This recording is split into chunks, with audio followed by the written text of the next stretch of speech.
I don't know why I'm trying to cause a rift in the band. You really are.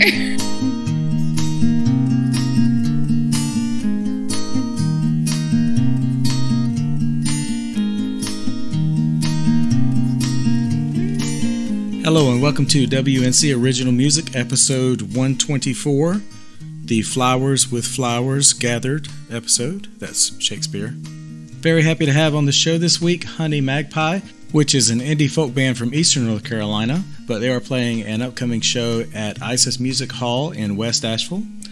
Honey Magpie consists of Rachael Hurwitz, Mandy Mears, and Pippa Hoover, and they have a recent album out called Midnight Morning I really encourage you to find and listen to. You can find links to Honey Magpie's music in the show notes, as well as a link to get tickets for the ISIS show, or you can just go to isisasheville.com. They were nice enough to send me a few tracks to play for you in between the interview from their most recent album, and you're going to hear that now. Here is Honey Magpie.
So Midnight Morning, that started out as a song Rachael, wrote, but I liked the tune, and I came up with the tune first, which I often do. And then I tried to write lyrics, and the lyrics were just really bad. And then so I was like, okay, I have to start over. And then I wrote new lyrics, and they were also bad. And then I was like, you know what? Maybe the song isn't meant to be.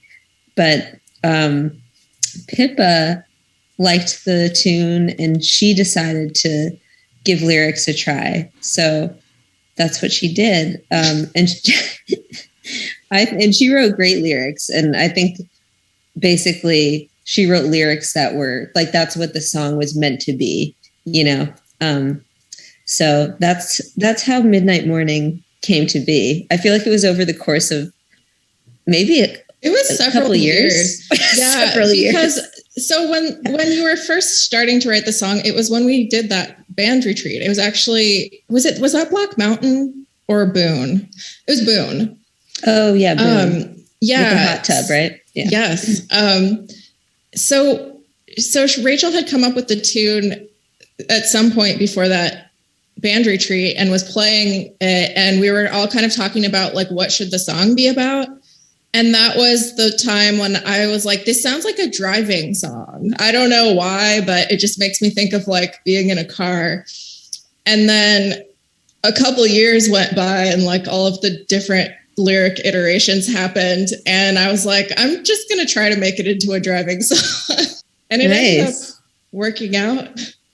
Yeah, and I feel like, I mean, it is a driving song, but it's like, it's also about so much more than that. It's like about being in a band and following your dreams, doing tours. Yeah, I like how the first line is indeed into the car. We make our way now. Yeah, and what was interesting was I actually used a lot of lyrics from the first draft that Rachael wrote lyric-wise, like a lot of lyrics, you mean. Exactly, yeah. Just like a lot of the rhyme schemes I kept the same, and even like certain words, but I just changed most of the content and it still worked. So I don't know, it was an interesting experience, and I think it was good for us and something that we want to do more of, but kind of struggle with because we tend to write our songs fairly separately and then just kind of be like, here it is. And then we do it.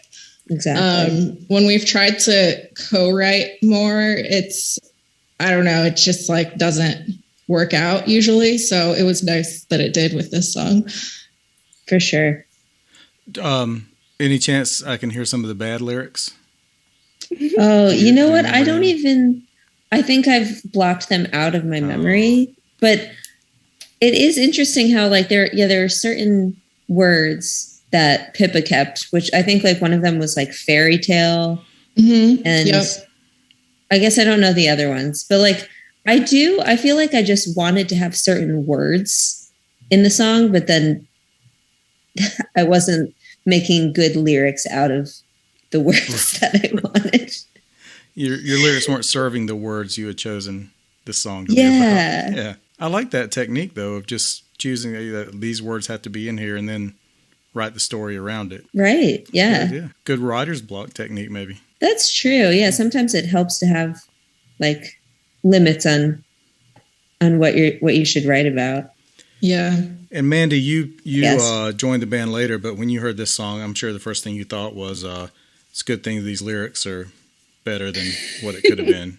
I would say, to hell with this. No, I didn't realize until I played it with them a few times that it was co-written. And I love it because, usually you can really tell when it's like a Rachael song or a Pippa song. And this is like a little of both. It's like a Rachael sound with like some Pippa edge in the lyrics a little bit. I like it. Pip edge. Trademark. Pip edge. I'm writing that down. Don't steal it. You can have it. Mandy, what makes if you can tell the difference between a Rachael and a Pippa song, what makes that differentiation there? Oh, I mean, you're asking me to like evaluate my band. I mean, you brought it up. I'm blaming you.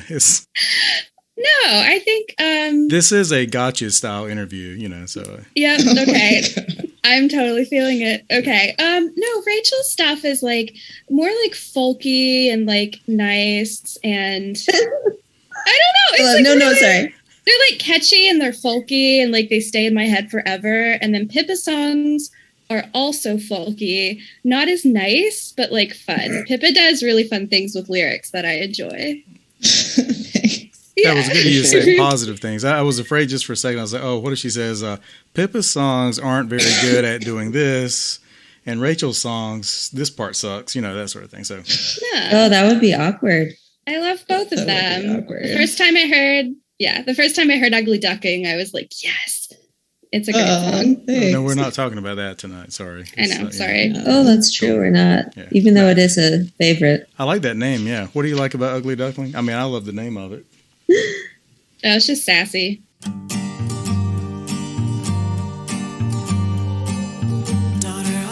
Spent and tired, I'm old beyond my years. But I was once a young thing to a dunce for charm and cheer. I didn't see the shadows or the briars twist my way. Soon they'll come for you, so heed my words and get away. The dead leaves fall in autumn and the cherries bloom in spring. And if you are a beauty that adorned rings, the boys will pull your petticoats, and when they have their way, babes will pull your apron strings until you're bent and gray. So daughter, don't get pretty now, and don't build up a sweet tooth. If you grow up tough and better, then the big bad walls won't eat ya.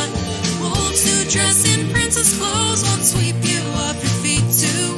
Grind you like an organ till your pins and staples cry. Grind you like an organ till you die. Don't dig up my rouge and kohl, my ruffles or my lace. Learn to slap at hands and throw a cold drink to the face.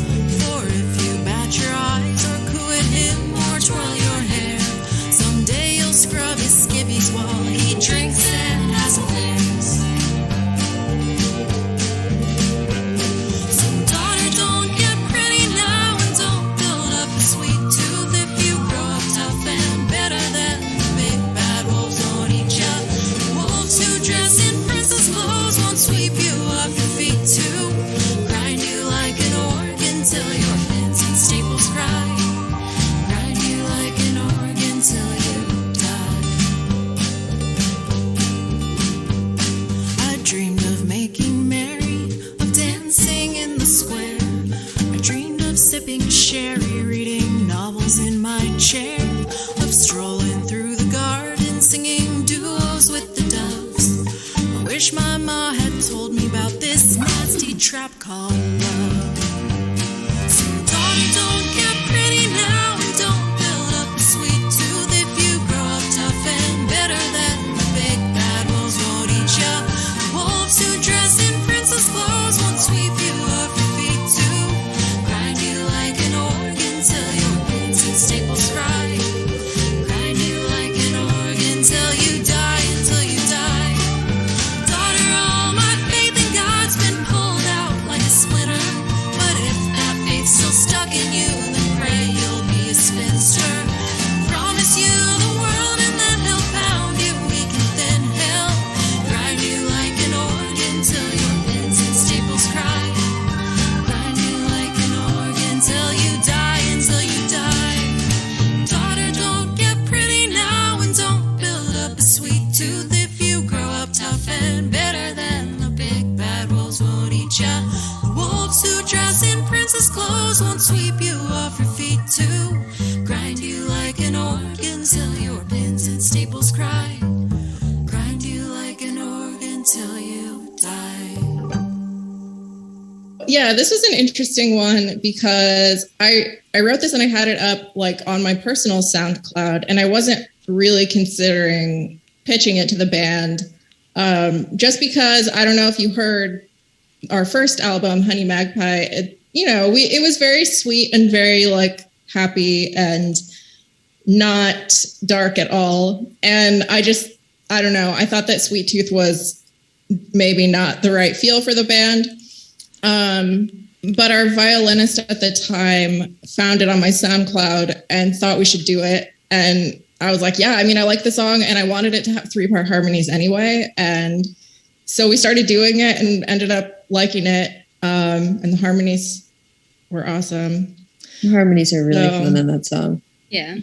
So yeah, that's kind of how it came to the band. I like the kind of message of that. It's kind of its own genre, maybe like what you might call it, like an advice song. I don't know if that is a known genre, but like a murder ballad. But this is kind of like maybe a 70s singer-songwriter. It's someone talking to someone else. And in this case, it's a mother and a daughter, right? If I'm not mistaken. Yeah. Mm-hmm. Yeah.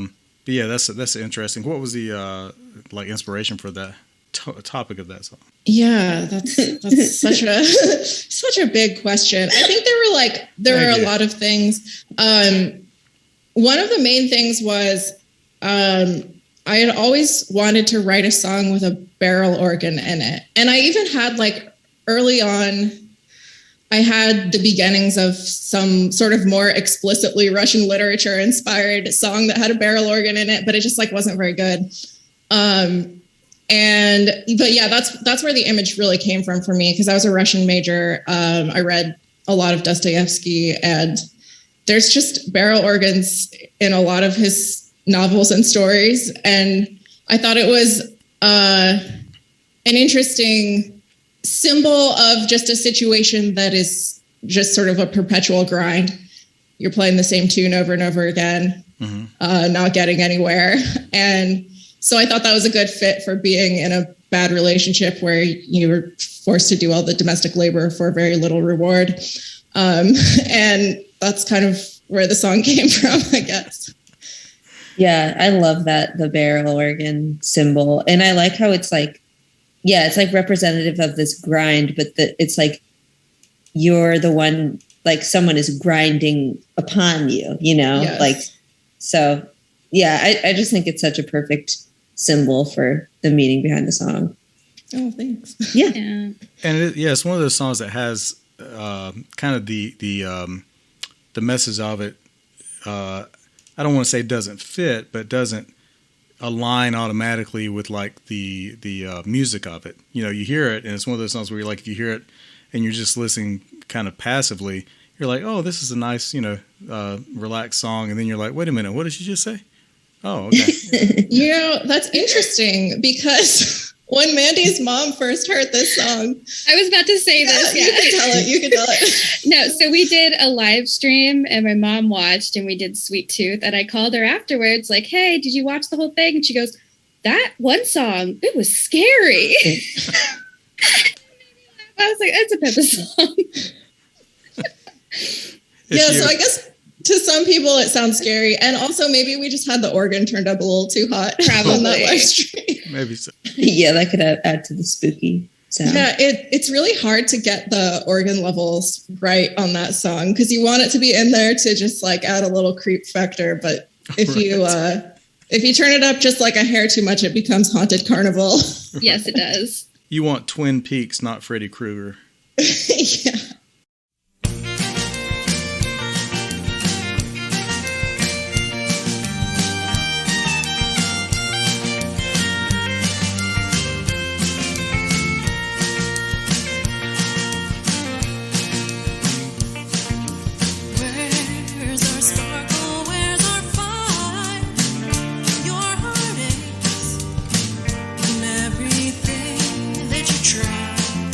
Trust, control.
this song came to be, we have to go back to one of our early private gigs where we were asked to perform at an event at this Montessori school. And it was maybe 2 days before the event was set to begin. We get this email from them, and they were like, do you think you guys could play some upbeat jams? And at this point, it was still pretty early in our career. We only had the Honey Magpie album out, which is a very chill album, not really any upbeat jams on there per se. I mean, you could say Radio was an upbeat jam. Yeah. Yeah. That's true. That's about it, though. But that was about it. And so we were just like looking at this email, like, did they listen to us when they booked us? Do they know what we sound like? And, we did our best at the gig. But after that, we were just like, man, we need more upbeat jams. And this was Upbeat Jams with a Z, by the way, just so we're clear. Right. And so, like, we all kind of were like, okay, we'll try to write some upbeat jams. And then we just, like, kept writing sad songs. In fact, I think they got even sadder at that point. Oh, like, they did. Yeah. Yeah, I think that's, like, when you wrote Circles. Oh, my gosh. It's my saddest song. It's a very sad song. Yeah, but eventually I was able to come up with an upbeat jam, and it was The Garden.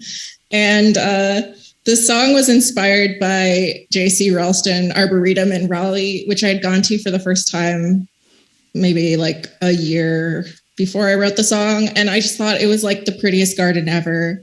And I had a really good time. And I went there with my boyfriend, so it was like really romantic. So I wrote this like romantic garden song that was also an upbeat jam.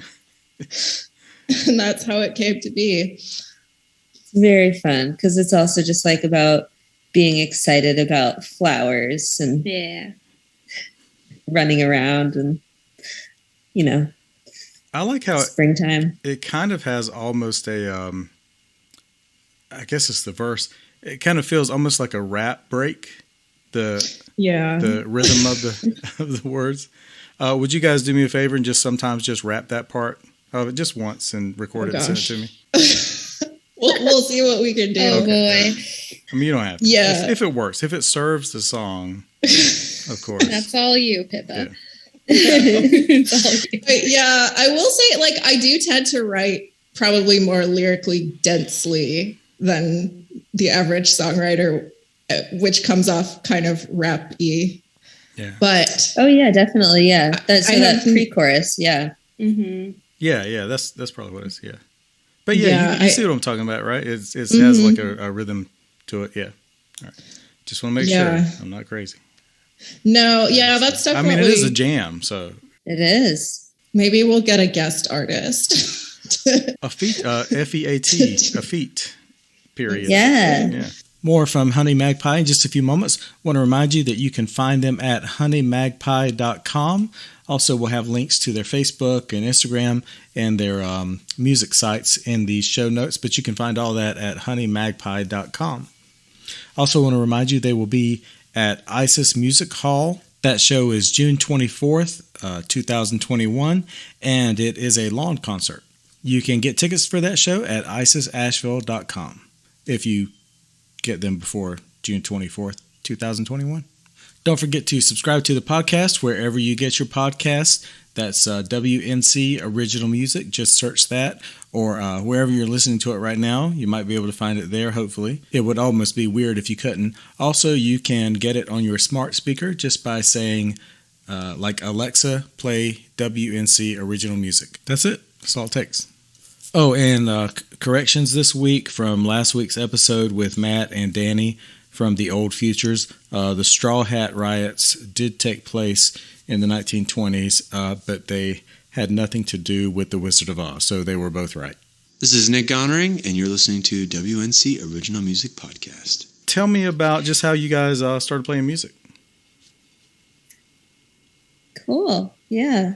Well, I guess it all started with when I moved from New York City to to Carborough, North Carolina. And obviously.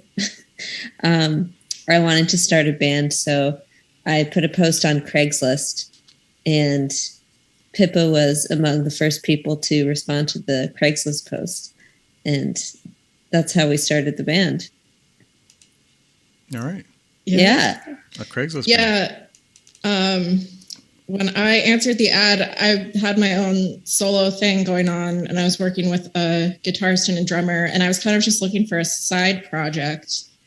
And instead, it just ended up being the main project because I don't know, I just liked what was going on here. Like, everyone had more drive, I would say, and like wanted to be successful, and just like being able to do harmonies. That's like one of my favorite things. And that wasn't really happening with who I was working with my solo project at the time. And so it was really nice to have that. For sure. How long ago? Yeah. How long have you guys been playing music? So that was in 2014. So since then. Yeah, I joined summer in 2014. I joined in November. So I wasn't like a founding member, but I was an early member, and the only early member who still survives today. It's still in the band, you mean?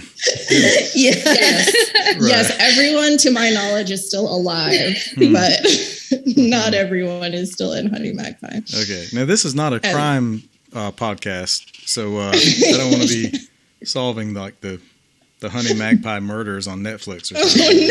Oh, no. Mandy, you are the most recent person to join the band after all the murders. Yes. The other band members. Yeah. When did I join? It was like right before COVID, I think. Yeah. Or like the winter before COVID. Yeah, it was like end of 2019, maybe. I think so. Okay. So like a It's year kind and a of half. hard to. Yeah. Yeah. Or 10 years. It's hard to say. Yeah.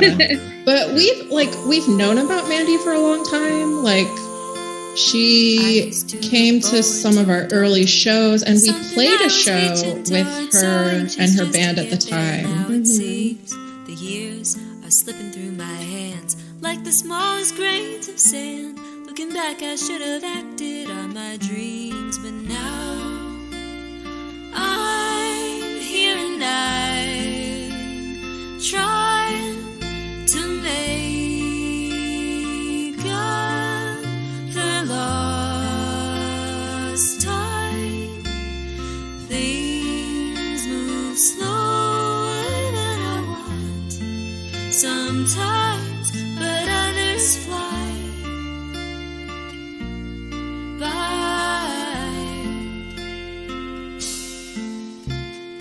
On my own, but sometimes I go home. Old emotions take me like a river to the past, where every interaction has a pulse, reaching down the longest roads. And I'm longing to go back, but now I'm here and I'm trying to make up for lost time. Things move slower than I want sometimes, but others fly by.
slower than I want sometimes, but others fly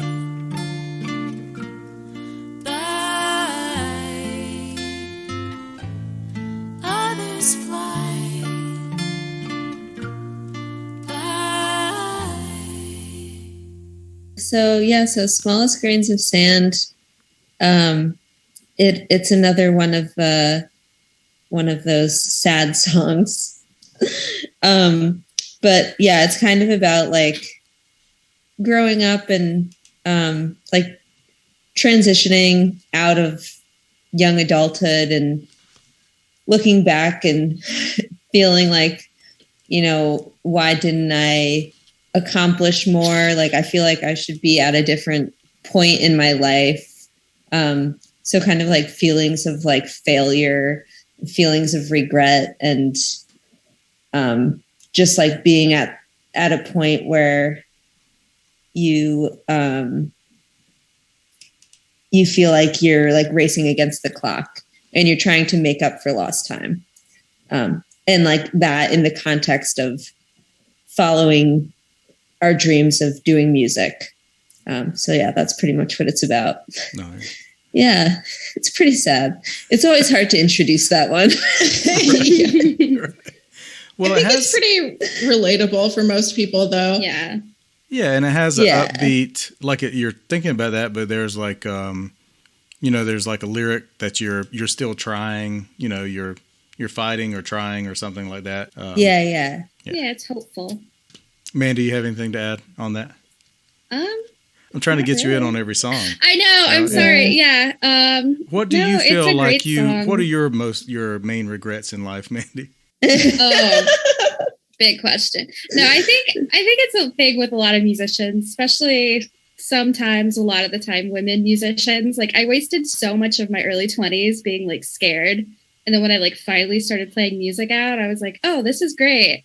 And I wasted so much time like not doing it. Yeah. And so now I'm just going to be like 30 soon, and I'm trying not to have like a crisis, but it is like frustrating and you want to yell at your young self.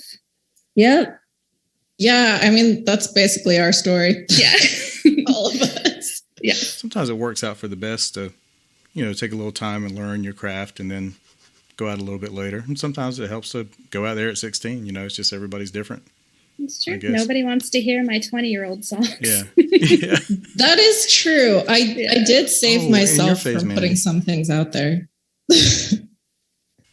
I thought you meant that's true, that nobody wants to hear Mandy's 20-year-old song. Oh, no. I meant that nobody wants to hear any of our old songs. I don't know why I'm trying to cause a rift in the band. You really are. We've actually talked about like some kind of showcase of bad songs we wrote in our youths as like a fun show for the community, a comedy show. It'd be fun. Who are some musicians you guys want people to listen to more? Well, you know who just came into my mind is The Moon and You, who are based in Asheville. Yeah. They're pretty awesome. So I think people should check them out. I don't know if they've had any like recent stuff come out, but they have a lot of recordings. They're really good. I'm trying to think of an answer that's like not a dumb answer. Well, just like I would say that probably my favorite semi-local singer-songwriter, who I think people should listen more to, does not have any work out, and I don't know when that's going to happen. So it's like weird to mention her because I'm sending people into the abyss to find nothing. Let's see. I really like Bandits on the Run a lot. We played a show with them before they got bigger. Because they've done pretty well through the Tiny Desk contest, but they're a trio with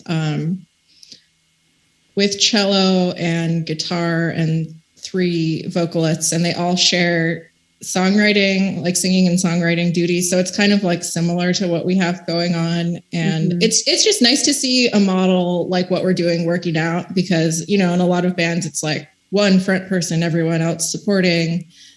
And I don't know, and I like when there's 3 people in the band, but you like all of them. And it's not just like, oh, not this person's song again.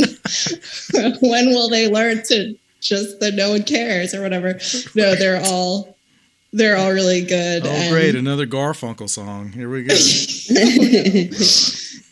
Yeah. So it's nice to see that model working out, because that's kind of what we're going for here.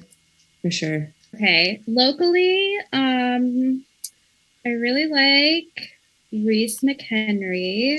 Yes. She's great. She's got like a powerful voice and like a really good story. I just love her.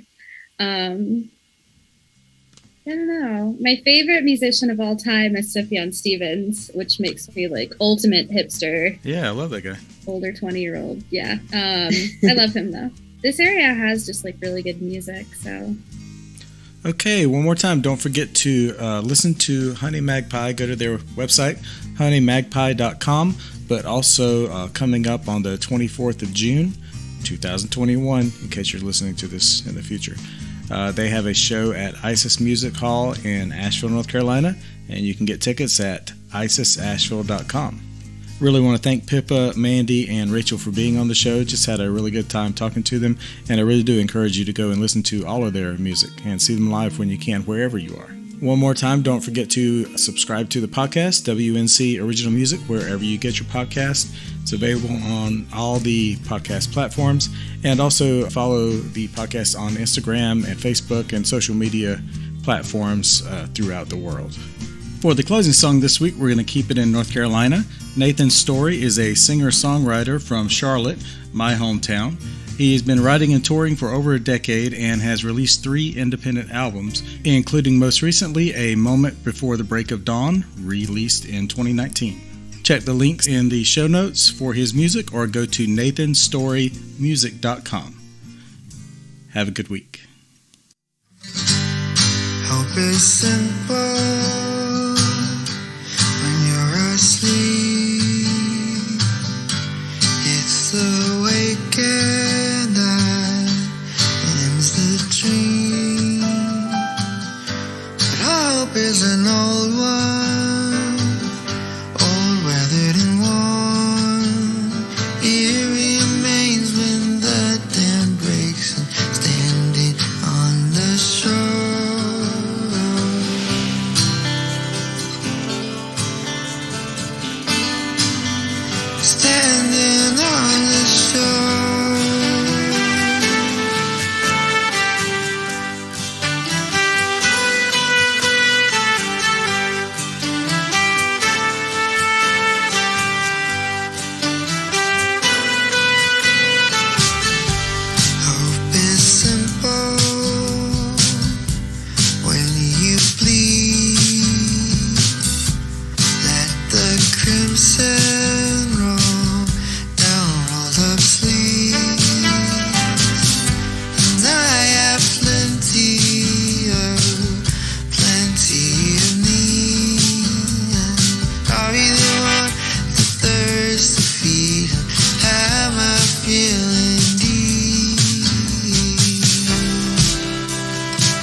I'm glad you're editing that out.